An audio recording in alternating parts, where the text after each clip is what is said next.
Welcome back to the Manor. Julian McBain here, and this is my 48th Saturday vlog. So, I'm actually recording this on Thanksgiving, for those of you who are in America, or United States at least. And yes, I know they're often synonymous, but just run with me here. I'm stuffed to the gills on turkey and I'm drinking coffee to stay awake, so just let me ramble. Speaking of which, before we get started, if you're new to the channel, welcome to the Manor. Make sure you take a moment and subscribe down below. We are on the road to 13 million subscribers, one subscription at a time, so make sure you subscribe. Okay. So, now, why would I shoot the one I didn't scan? Stupid. That's tab targeting right there.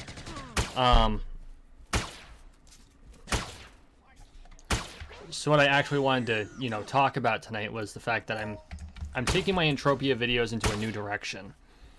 And at least for a little while, because I'm discovering I'm not particularly good at the tutorial type videos. I can do the, run through the quest line like a Let's Play, and that to me, that's something that's also very important, because if you get stuck on one of these quests, the Let's Play videos help you to...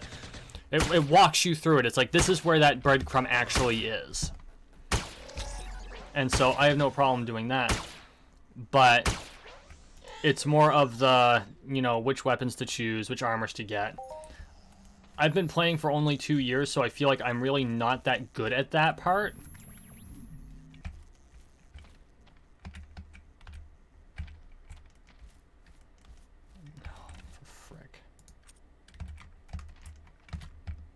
Oh, I see. As long as the window's open, you can't do that. Okay, that's good to know.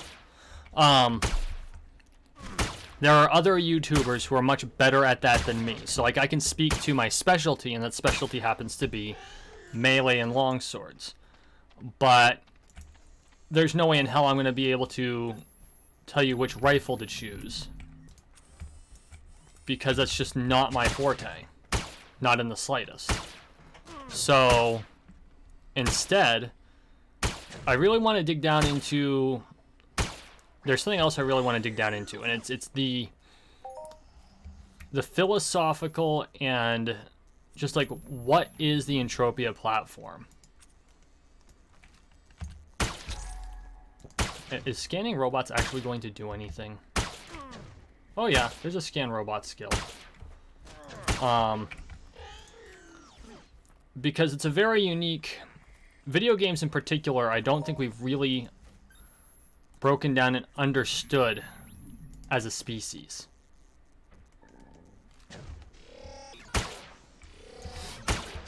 And what I mean by that is, culturally, video games are still extremely new. Especially really involved ones. Like, back in the 80s and 90s, we had Mario Brothers, and that was a pretty good game, and you had more complex ones with storylines like Ninja Gaiden, and that was acceptable. There was some good stuff there, but we're talking now where we have a completely open sandbox like Entropia Universe, where we have to make our own stories, and people come here and there's very little story quest line, relatively speaking. I mean, if you want to go for story quest lines, you play a game like Final Fantasy or World of Warcraft. But realistically, when you're coming here basically to grind, but there's so much more to it than that, and I think that there's a lot of things to unpack about this platform, and so I'm going to be developing a series of topics to talk about over the course of the next couple of months, I think, and just kind of trying to drill down on what the phenomenon of Entropia Universe really is. And I know my last couple videos have really kind of focused on that, and I'm going to push the vlogs away from that and focus on other topics with the vlogs. But just so that everyone, we're all on the same page, I want you to understand why I'm taking this separate tack, because I think that if I have something to contribute to the community, it's to try to really think about and break down what this is. Because I don't think we really know. I don't think we understand. It's been 15 years. Why do people play a game that's pretty much all grind? And why do we love it so much? And so that's the goal of the next, you know, at least half a dozen vids, I'm sure.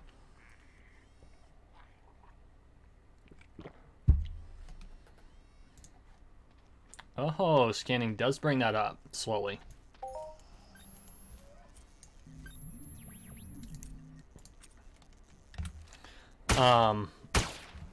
Because let's face it, we have no clue. And the technology is developing at an extremely rapid pace. No, we're 25 years ago. So 25 years ago, I was 10. At 10 years old, that would be 1994. It was the Super Nintendo, Sega Genesis era. No, Virtual Boy, which was not virtual reality, although it was a reasonable facsimile. It was the first real 3D gaming platform, kind of. It did its best. I mean, it was a flop, which is a shame, because I actually liked it, because I tend, for whatever reason, to like flops. But it was an early attempt at true 3D gaming, and I think that Nintendo deserves a lot of kudos for that. But now, I mean, hell, we have true virtual reality? Like, in-home virtual reality. You know, when I was a kid, we all expected that we'd have to go to some arcade to play virtual reality, and that we'd have to be careful not to run into other players.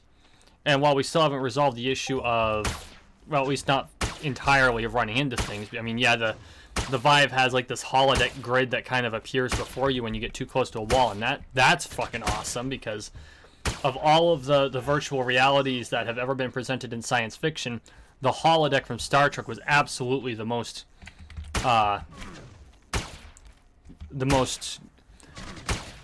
able to make it feel like you can experience it in real life, and most importantly, you could experience there with your friends. And we're not really quite there yet in real life, although theoretically we could be.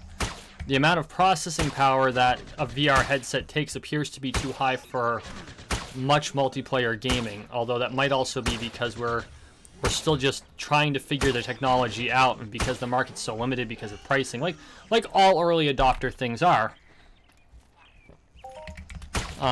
You know, Nintendo was $50 back in the 50 or 70 back in 1984, and we're talking about at a time when $50 to $70 that was all of your bills for a week, realistically. You know, back when gasoline was 59 to 69 cents a gallon, you could pick up bread for $1.25, and everyone cringed when milk hit $2.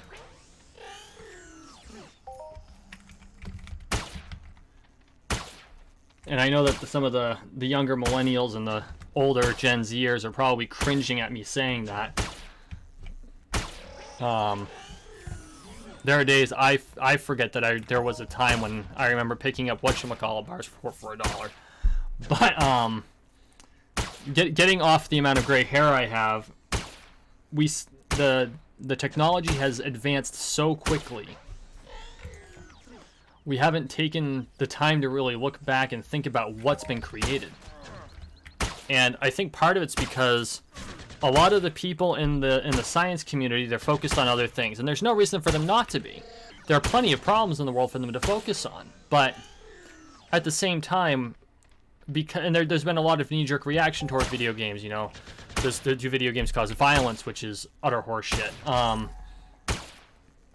And what does it really mean? And there have been people who have died playing video games because they forget to eat or they forget to drink. And there have been cases of, you know, players deciding that's how they're going to end their lives, is that they're just going to play the video game until they, you know, collapse from having no nutrition or water.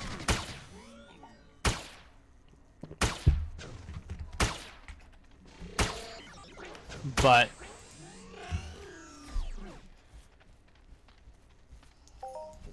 I think that we haven't really given enough credit to this phenomenon and what it really does and what it really means for the way we create relationships between each other and how we interact with each other. And part of it's probably because on a broad scale they haven't been around long enough to really create enough data to break it down properly. But at the same time, I think that as someone who has spent a great deal of his life living in these virtual worlds, and I think that it's very important that that is a crucial aspect of anyone who wants to analyze this stuff, is that they do it from an insider's perspective. Because if you're doing it from the outside, there's a good clinical aspect to that, but you don't necessarily understand why a player would do something unless you know what the player's doing. So the other option is you either take someone who plays the games and have them analyze it, even if they've got limited expertise in the science itself. And I mean, my philosophical ruminations can be analyzed over and over by psychologists and true philosophers rather than, you know, some guy behind a keyboard. But I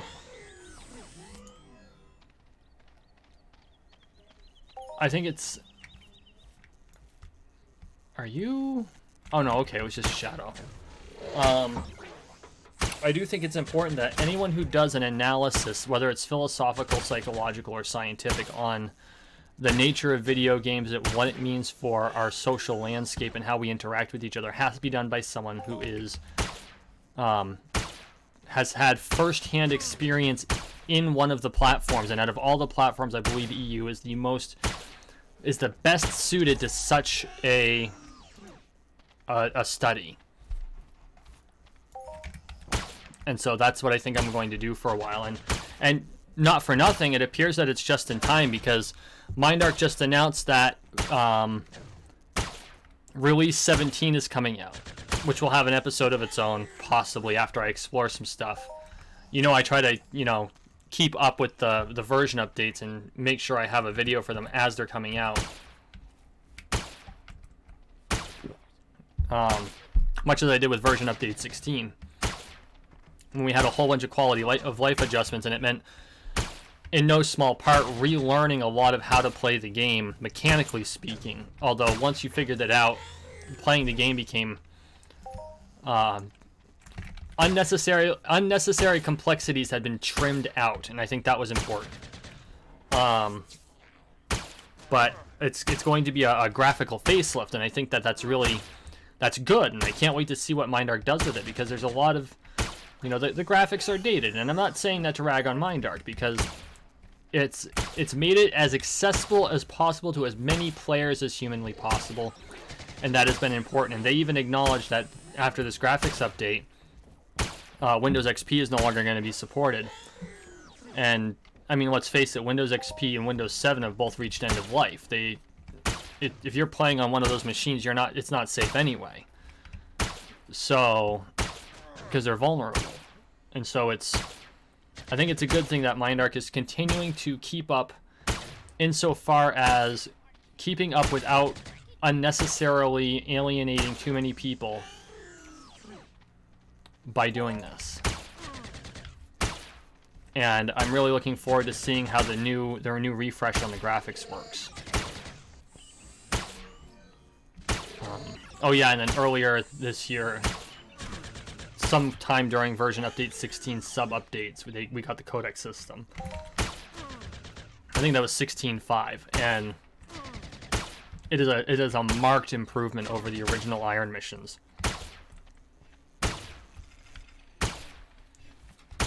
Because in my opinion, it makes a lot more sense. Not him. Where'd it go? Could have sworn there was one behind me. So yeah, that's these are all things that are going to be up and coming.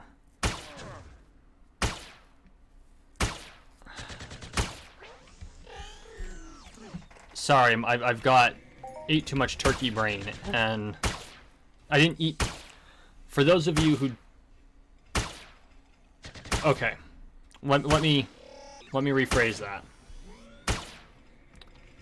My brain is foggy because I ate too much. I kind of want to take a nap. But I don't want to take a nap because it's 18:15, and if I take a nap now, I'm not going to sleep tonight. So, really, I don't want to take a nap, but my body wants to take a nap, and my brain wants to take a nap. So it's a little cloudy, and I apologize. I didn't even have any alcohol.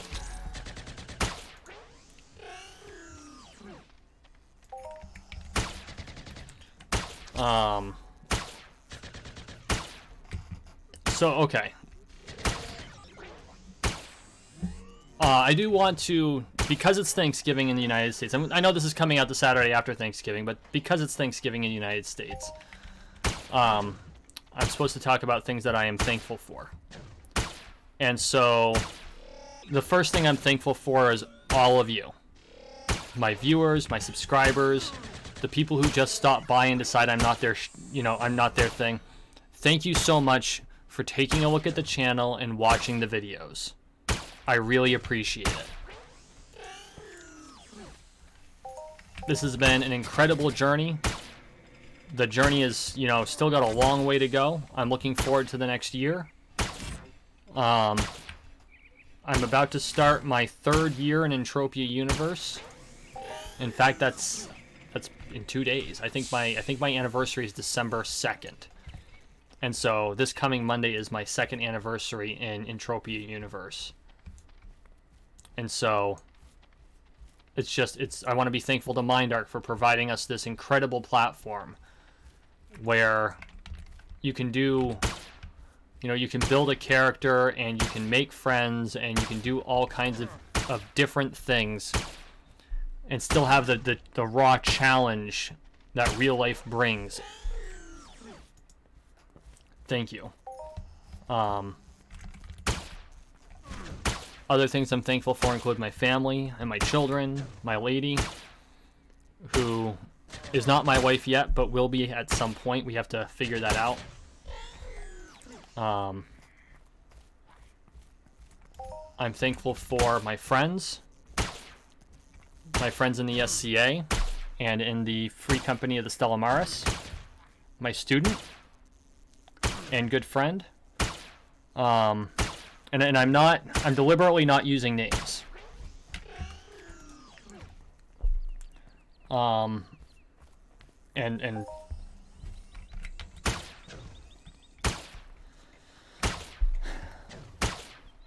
I'm thankful for the SCA itself because it's given me one hell of a hobby. I'm thankful to the Black Tiger School for giving me the skills and the confidence to be where I am today and the desire to improve myself.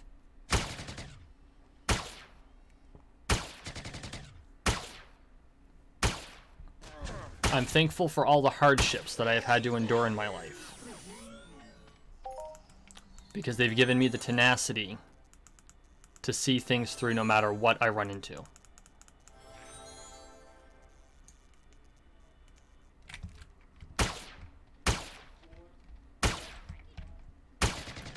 So there, those are my Thanksgiving thank yous.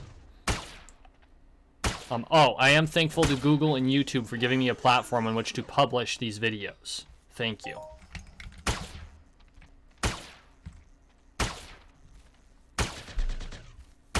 So okay, that's what I've got. That's what I've got. I'm gonna get myself to a safe spot and do the outro. Guys, thank you for watching. Thank you for listening. Please like, share, and subscribe down below.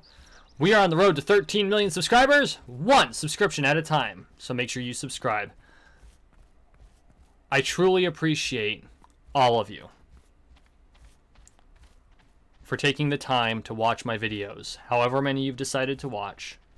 However long you decided to watch them. I'm going to reiterate that this has been an amazing journey. I can't wait to see where the next part of this road goes. Have a good night, everybody.